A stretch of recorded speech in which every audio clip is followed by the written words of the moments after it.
Hi bro. Hi అన్న. ఎక్కడ ఉంటారు? ఎక్కడ నుంచి వచ్చారు? మాది కడప అన్న. కడప సీమాంధ్ర రాయచోటి, ఆంధ్రప్రదేశ్. రాయచోటి. ఇంకా ఎలక్షన్స్ 1 year ఉండగానే ఆంధ్రప్రదేశ్లో అంటే రాజకీయ వాతావరణం రాజకీయాలు మొదలైపోయినట్టున్నాయి కదా. అవునన్న.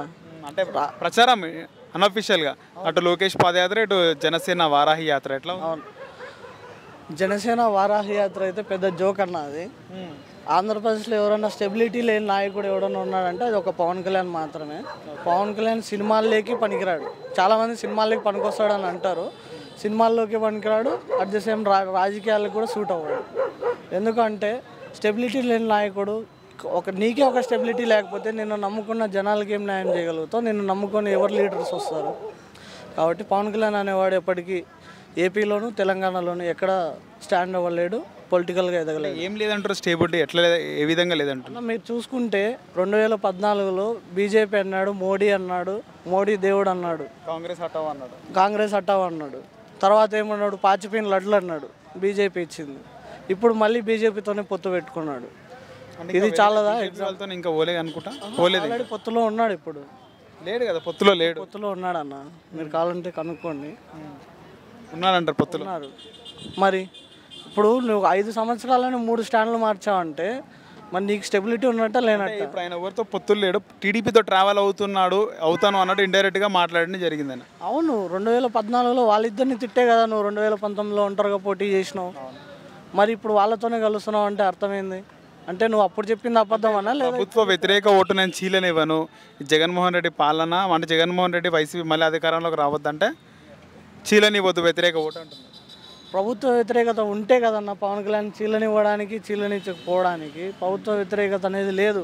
ఈరోజు రాష్ట్రంలో ఇన్ని సంక్షేమ పథకాలు ఇచ్చి ఇంత అభివృద్ధి చేస్తుంటే ఎందుకుంటుంది వ్యతిరేకత ఉండేది ఒక పవన్ కళ్యాణ్లో, ఒక చంద్రబాబు నాయుడులో, ఒక లోకేష్లో ఉంటుంది. మిగతా వాళ్ళల్లో ఎవరిలో లేదు. వైసీపీ లేదంటారు అయితే వ్యతిరేకత. ఆంధ్రప్రదేశ్ గడ్డ జగనన్న అడ్డ ఎప్పుడైనా. మొన్న ఎమ్మెల్సీ ఎన్నికల్లో అంటే గ్రాడ్యుయేట్ ఎమ్మెల్సీ ఎన్నికల్లో ఓడిపోయింది కదా వైసీపీ. అవునన్నా, అది కొన్ని క్యాండిడేట్ల చదువుకున్న వాళ్ళు ఓట్లు వేయలేదా వైసీపీ? చదువుకున్న వాళ్ళు ఓట్లు వేయలేదని కదా. అలా అనుకుంటే టీచర్లు వాళ్ళు చదువుకొని ఉద్యోగంలోకి వచ్చిన వాళ్ళు ఓట్లు వేసి మళ్ళీ టీచర్ ఎమ్మెల్సీ అన్నీ గెలిపించారు కదా. అట్లా అంటే గ్రాడ్యుయేట్లు వేయలేదు కదా. గ్రాడ్యుయేట్లు వేయలేదంటే వాళ్ళు కొన్ని ఇన్నర్గా మ్యానిపులేషన్స్ చేసుకున్నారు. మా వాళ్ళు ఏంటంటే కొంచెం ఓవర్ కాన్ఫిడెన్స్ వల్ల మనం అధికారంలో ఉన్నాం, మనం అంతా మంచి చేసాం కదా, గెలుస్తాంలే అని అనుకున్నారు. కాకపోతే వీళ్ళు తెలిసిందే కదన్నా, డబ్బులు ఇచ్చి ఎలా మ్యానిపులేట్ చేయాలో చేశారు. వచ్చే ఎన్నికల్లో మళ్ళీ పక్కా జగన్మోహన్ రెడ్డి పక్కా ఏపీ విషయంలోకి వచ్చేసరికి. అంటే మొన్న చూసుకుంటే జగన్మోహన్ రెడ్డికి అంటే వైసీపీకి 51% ఓట్లు రాగా టీడీపీకి 40 వచ్చినాయి. అప్రాక్స్ 39-40%. ఆయనకి 51% అయితే టీడీపీకి 40% వచ్చింది. 10%గా డిఫరెన్స్. 10% అంటే మీరు ఓన్లీ 10% అంటారు. 10% అంటే ఎన్ని లక్షల ఓట్లు మీరే చెప్పండి. అలా అనుకుంటే 2014లో జగన్మోహన్ రెడ్డి ఓడిపోయింది ఓన్లీ 5% మార్జిన్తోనే కదా. 5% అయినా ప్రతిపక్షంలో కూర్చోలేదా? గెలుపు అనేది గెలిపే అన్న, ఒక ఓటుతో అయినా గెలిపే.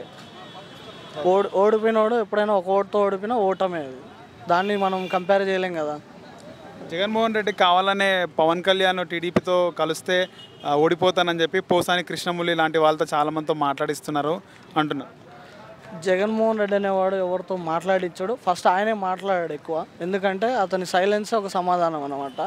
జగన్మోహన్ రెడ్డి అనేవాడు చేతల్లో పనిచేసి చూపించే నాయకుడు, మాటలు చెప్పే నాయకుడు కాదనమాట. పవన్ కళ్యాణ్కి స్టెబిలిటీ లేదనే దానికి ఒక చిన్న ఉదాహరణ చెప్తాను. నిన్న ఒక కామెంట్ చేసినాడు జగన్మోహన్ రెడ్డి అండ్ మా ఎమ్మెల్యే శ్రీకాంత్ రెడ్డి ఇద్దరు కలిసి పేపర్ దొంగతనం చేశారు 10th క్లాస్ స్కూల్లో. వాళ్ళు పేపర్ ఇక్కడ హయత్నగర్లో పోలీసు వాళ్ళకి దొరికిపోయినాడు అని చెప్పి స్టేట్మెంట్ ఇచ్చినాడు. అసలు జగన్మోహన్ రెడ్డి శ్రీకాంత్ రెడ్డి అనే వాళ్ళు ఇద్దరూ కూడా కలిసి ఎక్కడా చదువుకోవాలి. ఫస్ట్ పాయింట్, ఆయన చదువుకునేది హైదరాబాద్ పబ్లిక్ స్కూల్లో సిబిఎస్ఈ సిలబస్. అది మన స్టేట్ సిలబస్ కంటే కష్టంగా ఉంటుంది. అలాంటి సిబిఎస్ఈ సిలబస్లో చదువుకొని ఆయన అన్నీ ఫస్ట్ క్లాస్లో పాస్ అయినాడు. అట్లాంటి నాయకుడిని పట్టుకొని నువ్వు ఇంటర్మీడియట్ ఒకసారి ఎంపీసీ అంటావు, ఒకసారి సిఈసీ అంటావు, ఒకసారి హెచ్ఈసీ అంటావు. నువ్వు 3 స్టేట్మెంట్లు ఇచ్చినావు. నువ్వు ఇంటర్ ఫెయిల్ అయినా నువ్వు ఫస్ట్ క్లాస్ స్టూడెంట్ అయినా జగన్ని విమర్శించడం అంటే అక్కడే నీ స్టెబిలిటీ అనేది అర్థం. సినిమాలో హిట్ అయింది కదా.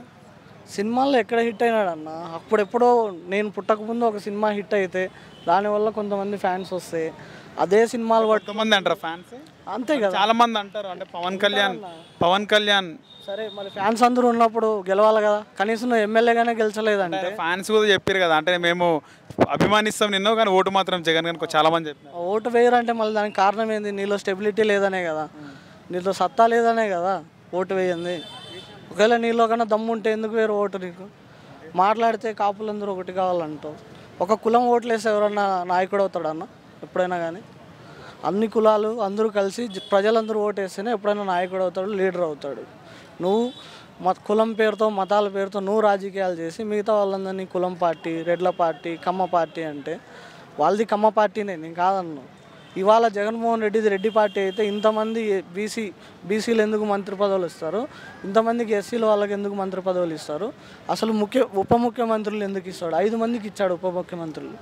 ఈ రాష్ట్రంలో కానీ ఈ దేశంలో కానీ ఏదైనా రాష్ట్రంలో ఇంతవరకు ఎప్పుడైనా కానీ 5 ముఖ్యమంత్రి పదవులు ఇచ్చిన రాష్ట్రం ఏదైనా ఉందా ఇంతవరకు ఇండియాలో?